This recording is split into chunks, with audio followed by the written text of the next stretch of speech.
Hello, नमस्कार माझ्या शेतकरी बंधू आणि भगिनींनो. मी आधी तुम्हाला माझी ओळख करून देते. माझं नाव आहे राणी पवार आणि मी आज नवीन यूट्यूब चॅनल सुरू केलेला आहे.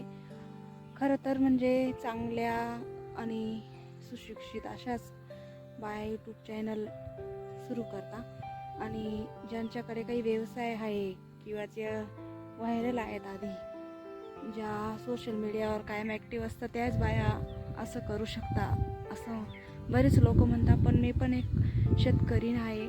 नाशिक जिल्ह्यातील मालेगाव तालुक्यातील एक खेडेगावातील सर्वसाधारण स्त्री आहे, जिने यूट्यूब आणि सोशल मीडियावर येण्याचा एक नवीन प्रवास सुरू केलेला आहे. आणि तुम्हाला हा माझा प्रवास नक्कीच आवडेल आणि तुम्ही मला नक्कीच सपोर्ट कराल, मला अशी आशा आहे. आशा नाही म्हणजे विश्वासच आहे.